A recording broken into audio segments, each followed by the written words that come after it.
to it. You guys probably already know if you've been on the Twitter. The Cavaliers and the Timberwolves have agreed in principle to send forward Kevin Love to Cleveland for Andrew Wiggins, Anthony Bennett, and a 2015 first-round draft pick, according to ESPN and media reports. The Cavs agreed to the deal after receiving a commitment. Love will opt out of his contract in 2015 and re-sign a 5-year, $120 million extension with Cleveland.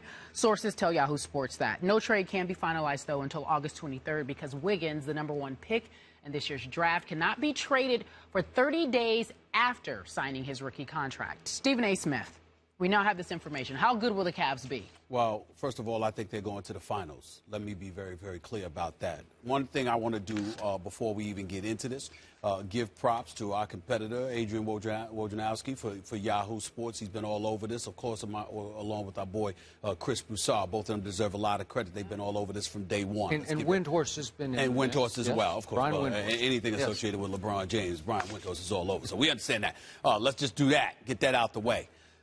As I reported weeks ago, I'm thinking Andrew Luck. Kevin Love made it very, very clear to the Minnesota Timberwolves and to everybody involved that he was not going to sign with anyone after this upcoming season but Cleveland. So essentially it was a foregone conclusion that today's events that have been reported was going to come down. We understand it. I still find it unacceptable on the part of Minnesota. And as fond as I am of Flip Saunders, I'm very fond of Flip Saunders, drop the ball on this. There's no other way to slice it. They can sit there and they can come back and they can engage in revisionist history all they want to. But in the end, Anthony Bennett, Andrew Wiggins, and a protected 2015 first-round pick is not good enough for Kevin Love when you had the opportunity before LeBron James announced that he was going to Cleveland, even though he knew beforehand he was going. That's why Dion Waiters said that he got a call from LeBron James prior to his announcement. He knew what time it is. The bottom line is, if you are the Minnesota Timberwolves, you had an opportunity to get Harrison Barnes, David Lee, and Klay Thompson from the Golden State Warriors. Andrew Wiggins, unless he becomes a superstar, in conjunction with Anthony Bennett, does not measure up to what Golden State had to offer. Minnesota dropped the ball, plain and simple. In the end, therefore, is Cleveland's game. Because I got news for you. With Paul George going down in Indy, it's really about Chicago. It's really about Cleveland. I understand Miami wants us to believe they're still in the mix. I love it when you diss D. Wade. I'm not. I love it. Listen. Yes, you are. First of all, that's my man. You are. I swear, don't do that. Don't do that because he's sensitive and he'll take it that way. D. Wade, I'm not doing that to you. I love it. I'm not doing that. D. Wade is a superstar when healthy. I have to see him healthy. I watched him deteriorate with those knees over the last 2 years. I have to see him healthy. If D. Wade is healthy, it's Cleveland, Miami. But without D. Wade healthy, it's Chicago and Cleveland. Well, is D. Rose healthy? That's a whole other question. Is he going to stay healthy? But at least I'm able to look at D. Rose in the summer and say, well, I'm looking at what I'm looking at. So I got to be able to see. If that continues, it's about Chicago. It's about Cleveland. And right now, I got news for you. Based on Love, Kyrie, and LeBron, Cleveland going to the finals.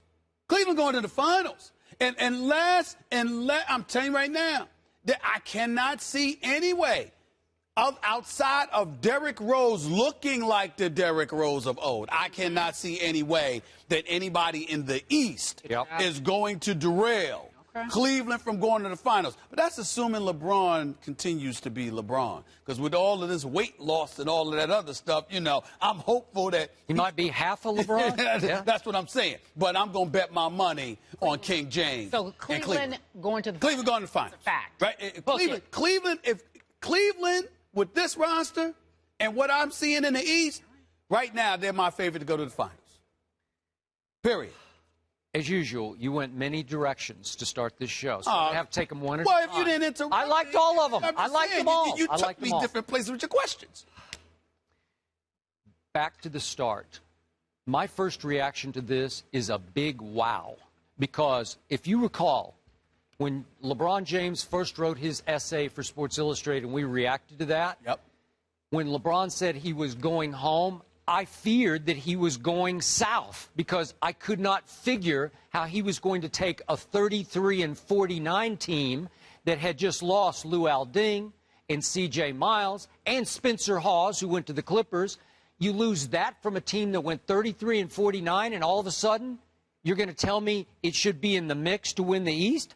No. But Kevin Love was, at that point, wishful thinking to me. I couldn't really see it because the Golden State deal was still on the table, and Kevin Love hadn't yet made his fateful public announcement, hey, I will sign with only one team, and it's just LeBron's team.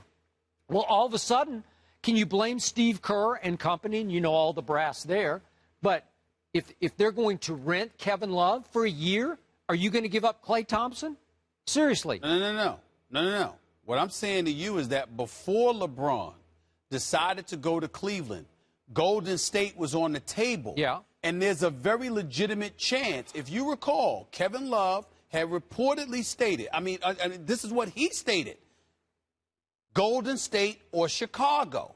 So just like he's committed to Cleveland and LeBron. You say they dragged their feet. I'm saying they dragged their feet, and they had an opportunity to get him in Golden State. But I'm like, Golden State, to me, Minnesota should have jumped at that. I don't blame Golden State for holding off because I like what they have. But Minnesota should have jumped at that. Okay. I wonder, you are in part blaming Flip Saunders for this. It sounded to me like the owner got involved, Glenn Taylor, possibly in the end, the last couple of weeks, and said, hey, if I'm going to lose Kevin Love, I at least want to get back the first pick in the draft, Andrew Wiggins, and a former first pick in the draft, and Anthony Bennett, and even a protected 2015 draft choice. At least I have some hope to sell to my fans when we lose Kevin Love. I'm with you. That's not near enough for Kevin Love. And what I don't understand is, why did Minnesota then hold Cleveland hostage and say, well, he says he'll only sign with you guys. We want more. We want Kyrie. We're going to hold out here and play chicken. Because, to answer your question, they couldn't afford to wait, because if you're trying to build momentum for the upcoming season, how are you going to do that with a star who has already been on the record saying he no longer wants to play for you? Yeah. And if you're Flip Saunders, where you made the mistake, I say this respectfully because I respect Flip Saunders, where he made the mistake is that I would dare say Flip Saunders was entirely a bit too preoccupied with trying to become the head coach of Minnesota rather than being the executive he was hired to be. Because you have to remember, there were coaching candidates out there available, but Flip Saunders might have interviewed somebody, might have talked a good talk, but everybody and their mother associated with the NBA knew that Flip Saunders was playing the waiting game, trying to convince Glenn Taylor that he wanted to be the head coach, because Glenn Taylor was of the mindset that I hired you to be an executive. I'm giving you this is the insider talking to you now. The Glenn Taylor basically said to him, look, I hired you to be the executive. I didn't hire you back to be the coach. But Flip Saunders has something to prove because the man can coach. He is skilled and knowledgeable about the game of basketball. And he wanted to prove, based on his exodus from Washington, that he could still do this on a coaching level. The problem is you may have been a bit too preoccupied with that and dropped the ball as an executive in terms of getting rid of Love for the most, as opposed to, in this case, for something that I don't believe measures up to anything that Golden State had on the table for. Okay, but the point is that Flip misread the signs, because he, as late as maybe 6 or 8 weeks ago, I was reading that Flip wanted to keep Kevin Love for this coming year. Am I right? Yeah. He wanted to keep Love because he knew that Love gave him the best chance of getting to the playoffs. Well, sure. But Love grew more adamant that he didn't want to be there. And my point is that it should not have taken that. The moment Love said, Love knew that he was going to be a free agent in the summer of 2015, y'all. What does he do? At the end of the season, he comes out and says, Chicago and Golden State is where I want to be. He made it very, very clear he wants out now. So why would you even contemplate keeping him for the upcoming season, which is what Flip did at one point. Okay, what Flip misread is that LeBron going to Cleveland. He didn't see that coming? Is that what? I don't know. I don't want to accuse Flip of that because I haven't spoken to him and I don't know. What I'm saying to you is that it doesn't matter. The minute the man tells you he does not want to play for you, if he's a star, understand this about the NBA. When a star tells you he no longer wants to play for you, that's trouble. Because he's the box office attraction. So if he's letting everybody in their respective city know, look, I don't want to be here any longer, you've got a huge problem. So for Flip to ever contemplate, oh, I can coach him for this year, and then we'll see what happens before the trading deadline, or we'll see what we can work out in a sign and trade next summer, was fool's gold. The second Kevin Love was willing to go on the record, because we all knew, as insiders, we all knew that Kevin Love was going 2015. But the second he told you prior to even the 2014-2015 season, you should have been getting him out of there right then. Yeah. Okay, but you can't give him away early. You want to negotiate. You want to drag it on. You want to auction him off to the highest bidder. Maybe he didn't think he'd heard the highest bid yet. That's true. But what I'm saying to you, Skip, is that because it's possible, I understand on the way you're looking at it, Love is an elite talent. So as a result of that, there's going to be suitors, and who knows what they're willing to give, right? But I mean, who would know at the trade deadline next year? That's true. But the problem is that when you have tickets to sell and you have a fan base to appease, and the star says, I don't want to be here, and he says it a year before he has to, he's telling you he wants out now. So if he does that, and you have 3 starters on a playoff team in Golden State being offered to you, plus their willingness to take Kevin Martin. Are you sure that Klay Thompson was on the table? Because there is difference of opinion about whether he was included in the first offer. I'm going to say this for the record for first takes purposes. I'm not offended by your question. I am not asking. And I don't give a damn what Flip Saunders or Minnesota says. I am telling you, initially, not once LeBron was in Cleveland, initially, Klay Thompson was on the table. Klay Thompson was on the table, along with David Lee and Harrison Barnes.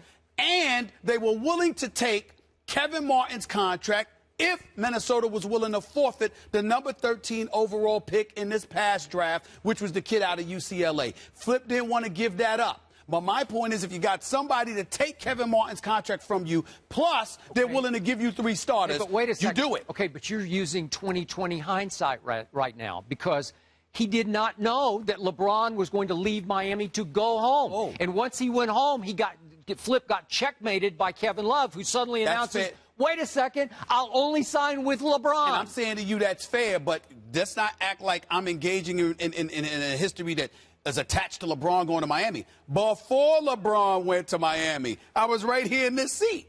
Look, man, you better take that deal. You're not going to get much better than that.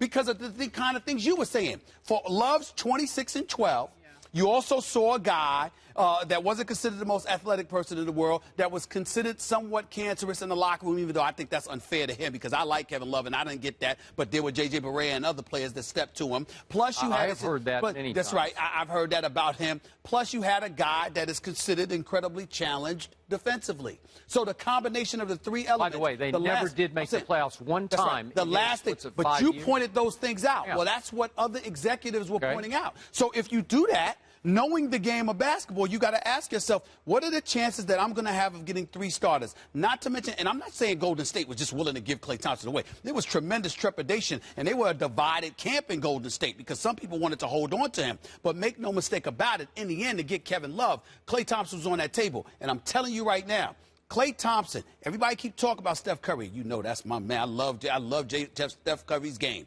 But Klay Thompson is 6'6", 6'7". He can defend 3 positions. He can shoot from 3-point range. He's a matchup problem. Klay Thompson, the son of our very own Michael Thompson on ESPN Radio 710 in L.A., this boy can play. Do not sleep on him. Klay Thompson is no joke, and you got to jump at that. Okay, so that deal that you're talking about is 5 times better than what they wound up with, because I'm on record. I do not think Andrew Wiggins will turn into, well, let's go to superstar, your favorite word. He is no superstar. I'll stand by that. From here on, he will never turn into a superstar. And now that's all you have to sell to your fan. I could never use the word never with a young talent like Andrew Wiggins. Okay. He's not. He's raw. I think Jabari Parker is better, but the potential for Andrew Wiggins is there. Don't sleep. Yahoo Sports still reporting the sleeping. precise deal terms have yet to have been agreed upon for a few weeks, but they decided not to say anything